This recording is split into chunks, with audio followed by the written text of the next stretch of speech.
আমরা একটা নতুন বাংলাদেশ, নতুন বন্দোবস্ত প্রতিষ্ঠা না হওয়া পর্যন্ত আমরা 5ই আগস্ট যে গণভবনে গিয়েছিলাম, আমরা যেই লক্ষ্যে মার্চ টু ঢাকা করেছিলাম, সেই লক্ষ্য অর্জিত না হওয়া পর্যন্ত আমাদের লড়াই চালিয়ে যেতে হবে।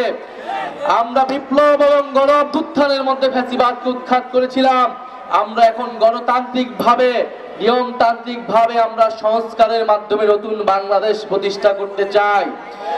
প্রিয় সুনামগঞ্জবাসী, আপনারা দেখেছেন কিছুদিন আগে মাইলস্টোন কলেজে বিমান বিধ্বস্তের মর্মান্তিক ঘটনা ঘটেছে। আল্লাহ তাআলা এই পরিবারগুলোকে, যে সকল শিশু মারা গিয়েছে, তাদের শোক সন্তপ্ত পরিবারকে আল্লাহ ধৈর্য ধারণ করার তৌফিক দান করুন। আমরা বলতে চাই, এমন একটা দেশে আমরা আসলে বসবাস করি যেখানে বাসের ফিটনেস থাকে না। আমরা এমন একটা দেশে বসবাস করি যেখানে বিমানেরও ফিটনেস থাকে না। আমরা এমন একটা দেশে বসবাস করি যেখানে মানুষেরও ফিটনেস থাকে না, রাষ্ট্রেরও ফিটনেস থাকে না। শেখ হাসিনা একটা ফিটনেসবিহীন রাষ্ট্র আমাদের উপরে চাপিয়ে দিয়ে গেছে, এই প্রজন্মের উপরে চাপিয়ে দিয়ে গিয়েছে। আমরা বলেছি এই প্রজন্ম, আমরা ভবিষ্যৎ প্রজন্মের জন্য একটা ফিটনেসবিহীন রাষ্ট্র দিয়ে যেতে পারি না। এটা আমাদের দায়িত্ব।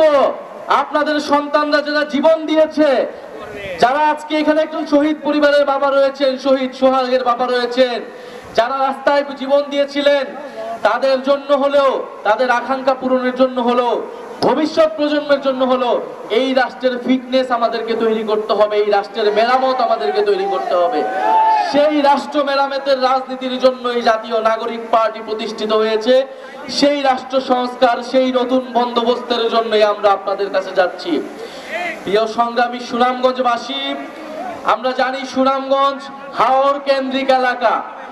নদী, পানি এবং কৃষির সাথে মিলেমিশে মানুষের জীবন সংগ্রাম।